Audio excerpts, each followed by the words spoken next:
നമ്മൾ പോന്നെ കപ്പ പറിക്കാൻ. അങ്ങനെ ഇച്ചു പറഞ്ഞ പോലെ നമ്മൾ ഒരു ചൂട് കപ്പ പറിക്കാൻ വേണ്ടി പോവാണ് ഗൈസ്. വൈകുന്നേരമായി അയാൾ നമ്മുടെയൊക്കെ വീടുകളിൽ സാധാരണ ഇതുപോലുള്ള കാഴ്ചയാണ്. പണ്ട് കപ്പ, ചേന, ചേമ്പ്, കാച്ചിൽ പറഞ്ഞ പോലെ പുഴുക്കുകളാണ്. അപ്പോൾ നമുക്ക് നിരാഗ്രഹം കപ്പ പൊടിക്കുകയാണ്. ഇവിടുന്ന് പോയപ്പോൾ ഞാൻ മമ്മിയോട് പറഞ്ഞു തോമ്പ എടുത്തുകൊണ്ട് പോകുന്നു. എന്തിന് സിമ്പിളായിട്ട് പറിക്കാമെന്ന് പറഞ്ഞു.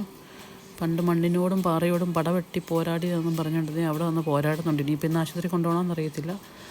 കത്തിക്ക് മണ്ണൊക്കെ ഇച്ചിരി കത്തിക്ക് മണ്ണൊക്കെ വരഞ്ഞ് മാറ്റി എന്താണെങ്കിലും കേസ് ഒരു ചൂട് കപ്പ പറിച്ചു.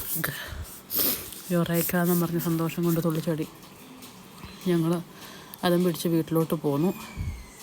ഇനിയത്തെ ടാസ്ക് ഇത് തൊണ്ട് പൊളിച്ച് കൊത്തിയരിഞ്ഞ് അടുപ്പത്ത് കയറ്റി നല്ല ചിക്കൻ കറിയും കൂട്ടി ഒരു തട്ട് നമുക്ക് തട്ടണം. നന്നായി വൃത്തിയാക്കി നുറുക്കി ഇനി നമുക്ക് വേവിച്ചിട്ടങ്ങ് തട്ടിയാലോ.